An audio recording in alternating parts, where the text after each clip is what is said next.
Hi guys, my name is Sushant Rimal and welcome back to our channel Community Nepal. So from this video we are going to start a new series called C programming language problems and solution.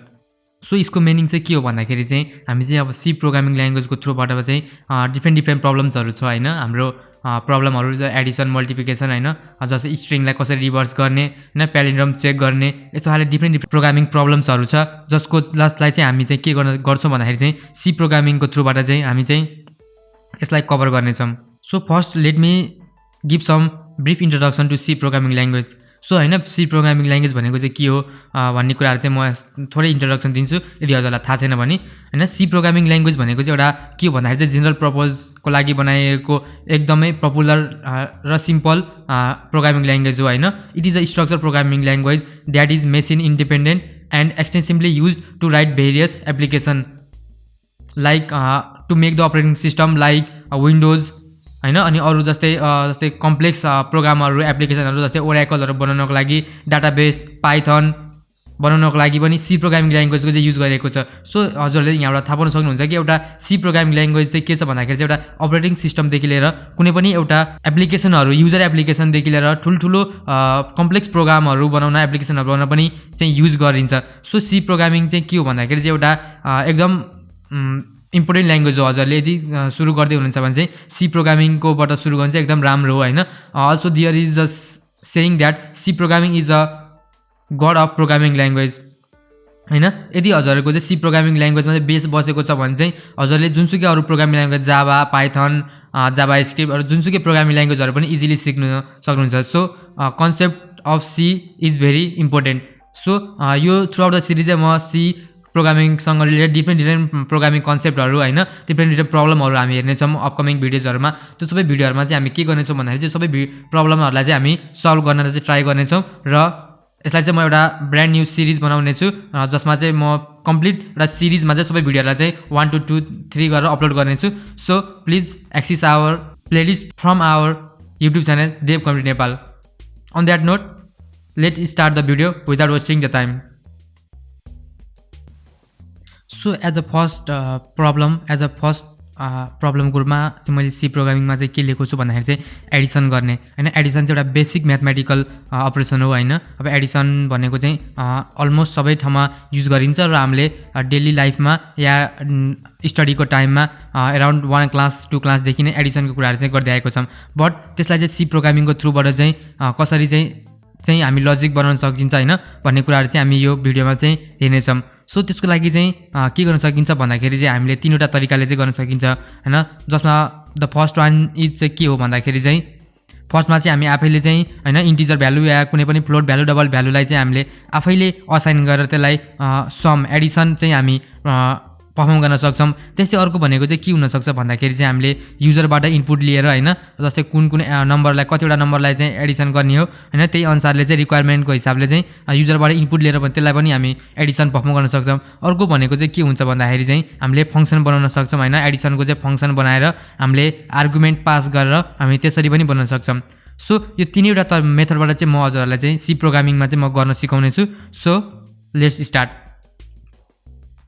So for the whole series I will be using the VS Code Visual Studio Code from Microsoft. So I request you हैन beginners level र यदि हजुरले चाहिँ ठुलठुलो प्रोजेक्टहरु पनि गर्नुहुन्छ भने पनि VS Code मा चाहिँ त्यसलाई एडिट गर्न हैन एज अ IDE को रूपमा चाहिँ कोड गर्न चाहिँ एकदम इजी रहनेछ हैन बिकज अफ इट्स सर्टकट हैन इन्टरफेस पनि इजी छ हैन. So I request you to install the VS Code.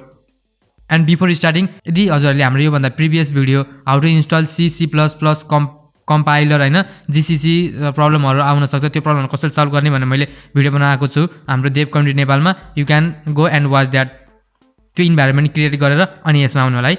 So अब म यहाँ के गर्छु भन्दाखेरि चाहिँ सबभन्दा सुरुमा सी प्रोग्रामिङमा चाहिँ हामीले एउटा फाइलहरु इन्क्लुड गर्नुपर्ने हुन्छ हैन किनकि हामीले इनपुट लिने आउटपुटलाई चाहिँ प्रेजेन्ट गर्ने हैन आउटपुट निकाल्नेको लागि चाहिँ हामीले चाहिँ यो फाइलहरु चाहिँ हामीलाई आवश्यक पर्छ. सो म दुईवटा हेडर फाइललाई चाहिँ अहिलेको लागि चाहिँ इन्क्लुड गर्छु studio.h and conio.h. सो यहाँबाट म चाहिँ के गर्छु भन्दाखेरि चाहिँ मेन फंक्सनलाई स्टार्ट गर्छु र मैले यहाँनिर यसलाई भोइड बनाएको छु अहिलेको लागि.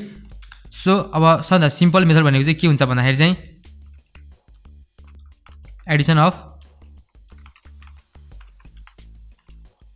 टु नम्बर्स हैन। अब यसको लागि चाहिँ के हुन्छ भन्दाखेरि चाहिँ म यहाँ इन्ट a भनेर बनाउँछु जसलाई चाहिँ म 10 दिन्छु, अर्को म इन्टिजर b भनेर अर्को भेरिएबल बनाउँछु जसलाई चाहिँ म 20 दिन्छु। सो यदि दिसेपछि म यहाँबाट इन्ट c भन्ने गर्छु जसमा चाहिँ म के गर्छु त भन्दाखेरि चाहिँ हाम्रो एडिसन चाहिँ परफर्म गर्छु म। सो अब यसको लागि चाहिँ प्रिन्ट गर्नको लागि चाहिँ म के गर्न सक्छु भन्दाखेरि चाहिँ प्रिन्ट एफ युज गर्न सक्छु जसमा चाहिँ म यो इन्टिजर भ्यालु भएको कारणले गर्दाखेरि म यहाँ %d गर्छु र हाम्रो जुन a + b गरेर जुन भ्यालु c मा स्टोर भएको छ त्यसलाई चाहिँ म यहाँनिर चाहिँ डिस्प्ले गराउन चाहन्छु। So as you can see 0। सो यो चाहिँ एउटा सिम्पल प्रोग्राम हो। म यसलाई प्लस म यसको आउटपुट निकाल्छु। नो सरप्राइज हाम्रो आउटपुट 10 + 20 = 30 आउनुपर्छ। सो यसले के भनेर भन्दाखेरि चाहिँ warning return with a value in a function avoid भनेर छ। म यसलाई यो लाइनलाई कमेन्ट गरिदिन्छु। So let me check. So as you can see यहाँनिर 30 भनेर आएको छ। सो यो प्रब्लम चाहिँ यहाँ किन आयो भन्दाखेरि चाहिँ मैले यहाँनिर भोइड भ्यालु चाहिँ गरेको कारणले गर्दाखेरि भोइड फङ्सन चाहिँ बनाएको मेन फङ्सन चाहिँ भोइडमा राखेको भएको कारणले गर्दाखेरि चाहिँ यहाँ रिटर्न 0 गर्न नमिलेको हो। यदि मैले यहाँनिर यो भोइडलाई हटाएर मेरो अलमोस्ट सबै फङ्सनमा के छ भन्दा इन्टिजर भ्यालु मात्र युज भएको नि हैन, इन्टिजर भ्यालु युज भए भने मैले यसलाई चाहिँ म यसलाई कमेन्टबाट हटाउँछु र कमेन्टबाट हटाइसकेपछि यसलाई सेभ गर्छु हैन। यदि सेभ गरिसकेपछि म यहाँ के गर्न सक्छु त भन्दाखेरि चाहिँ sum of given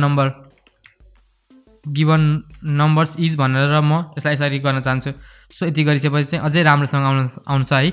some of given numbers is 30 भनेर र त्यो जुन माथि इरर आएको छ त्यो इरर पनि हाम्रो चाहिँ के भएको भन्दाखेरि चाहिँ अहिलेको लागि चाहिँ हटेको छ। So as you can see अहिलेको लागि चाहिँ हाम्रो दुईवटा एडिसन गर्ने चाहिँ यो थियो। सो अब अर्को मेथड चाहिँ के हुन्छ भन्दाखेरि चाहिँ युजरबाट चाहिँ हामीले इनपुट लिने हैन। सो म यहाँ के गर्छु भन्दाखेरि चाहिँ taking input from the user. त्यसको लागि म के गर्न सक्छु भन्दा सुरुमा म प्रिन्ट एफ गरेर इन्टर द फर्स्ट नम्बर भन्न सक्छु म हैन।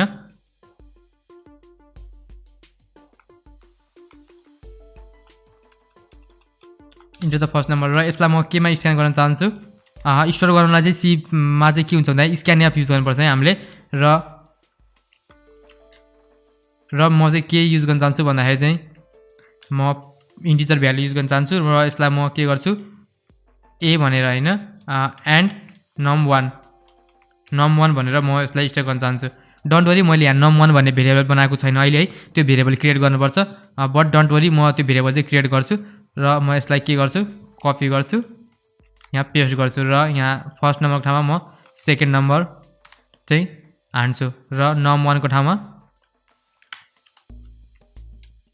num2। सो मैले यहाँ दुईवटा कुराहरू बनाएको छु। सो म यहाँ के गर्छु इन्ट num1 num2 र अर्को मलाई चाहिन्छ म एड भनेर म अर्को बनाउँछु। तीनवटा चाहिन्छ नि त मलाई हैन। अब मैले यो दुईवटा नम्बरहरू जुन आएको छ यसलाई मैले एड गर्नुपर्ने हुन्छ र एड गर्नको लागि मसँग के छ num1 plus num2। So as you can see यहाँनिर हामीले दुईवटा इनपुट लिएर युजरबाट इनपुट लिएर यसलाई प्रिन्ट गर्न सक्छौँ। अब म यसलाई प्रिन्ट एफ गर्छु र प्रिन्ट एफ गरेर के गर्छु हाम्रो %d हैन यो चाहिँ कुन भ्यालु आउनेछ भन्दा एड गरेर आएको भ्यालु चाहिँ हाम्रो चाहिँ यहाँ आउनेछ। सो म यसलाई गर्छु रिटर्न 0 अहिलेको लागि। सो यसलाई म सेभ गर्छु र सेभ गरिसकेपछि अब चाहिँ के हुन्छ त हेरौँ है त। सो सेभ गरिसकेपछि इन्टर द फर्स्ट नम्बर भनेर म इन्टर द फर्स्ट नम्बरमा 10 इन्टर द सेकेन्ड नम्बरमा म 30 हान्छु। सो द हाम्रो सम चाहिँ कति हुन्छ 40 हुन्छ। एज यु क्यान सी यहाँनिर 40 चाहिँ सम आएको छ हाम्रो। यो चाहिँ एडिसन चाहिँ यसमा चाहिँ एप्लाई भयो। सो यो थियो र यो चाहिँ हामीले युजरबाट चाहिँ इनपुट लिने मेथड थियो हैन। अब अर्को मेथड चाहिँ हामी के गर्न सक्छौँ भन्दाखेरि चाहिँ हामीले हैन हामी फङ्सन बनाउन सक्छौँ के फङ्सन बनाएर त्यो फङ्सनलाई चाहिँ कल गर्न सक्छौँ। भनेको मतलब चाहिँ सपोज म यहाँ इन्टिजर के गर्छु भन्दाखेरि चाहिँ मैले एड भनेर मैले बनाएँ हैन, एड भनेर बनाएँ र म यहाँ इन्टिजर a भन्छ एउटा, अर्को इन्टिजर b भनेर म दुईवटा आर्गुमेन्ट चाहिँ यो फङ्सनमा पास गर्छु। डोन्ट वरी म भन्नेछु आर्गुमेन्ट भन्ने के भनेर र रिटर्नमा चाहिँ के रिटर्न गर्न चाहन्छु त भन्दाखेरि चाहिँ म यहाँ a + b भनेर रिटर्न गर्न चाहन्छु। सो अब चाहिँ के हुन्छ भन्दाखेरि चाहिँ मैले चाहिँ यहाँनिर जुन यो एड भन्ने एउटा फङ्सन बनाएको छु हैन, जुन मैले यहाँ एड भन्ने फङ्सन बनाएको छु, अब यो फङ्सन चाहिँ के हुन्छ भन्दाखेरि चाहिँ अब मैले यो फङ्सनलाई चाहिँ जहाँ पनि कल गर्न सक्छु क्या, बट त्यो चाहिँ के कन्डिसन हुनुपर्छ भन्दाखेरि चाहिँ त्यसमा चाहिँ दुईवटा आर्गुमेन्टहरू चाहिँ इन्टिजर भ्यालुको चाहिँ दुईवटा आर्गुमेन्ट चाहिँ हामीले पास गर्नुपर्ने हुन्छ। सो मैले यहाँ रिटर्नमा a + b गराएको छु र त्यो लाइनले चाहिँ यो लाइन जुन छ यो लाइनलाई चाहिँ जस्टिफाई गर्छ। सो अब मैले यहाँ के गर्न सक्छु भन्दाखेरि चाहिँ मैले यहाँनिर यदि सम भनेर मैले बनाएँ हैन, सम भनेको ठाउँमा मैले एड माथिको जुन हाम्रो फङ्सन छ एड हैन, अब यसमा मैले दुईवटा आर्गुमेन्ट पास गर्नुपर्ने हुन्छ, एउटा a अर्को b, र यसमा चाहिँ म के पास गर्न सक्छु भन्दाखेरि चाहिँ मैले यहाँ num1 num2 num1 num2 भनेर मैले यहाँनिर यसलाई मैले पास गरेँ हैन। यो पास गरिसकेपछि चाहिँ एज यु क्यान सी र सम र मेरो यहाँ एड भन्ने त छ, म एड भन्ने ठाउँमा म यहाँ सम भनेर बनाउँछु। So as you can see यहाँनिर सम भन्ने छ र यो एडको ठाउँमा म समलाई ल्याएर स्टोर गर्न चाहन्छु।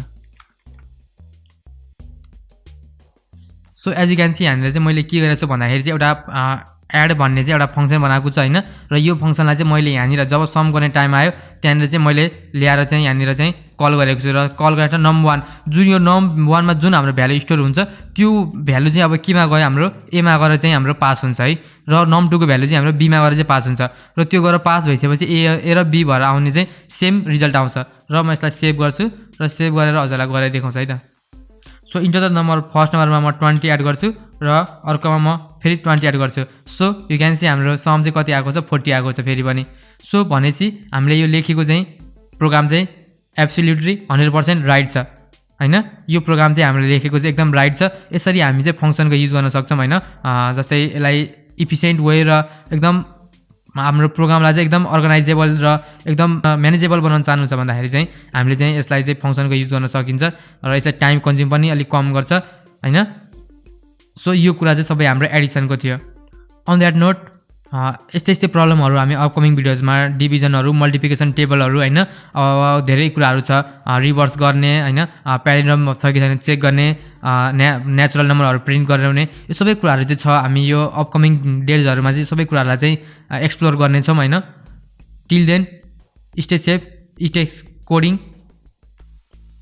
And I will see you in the next video.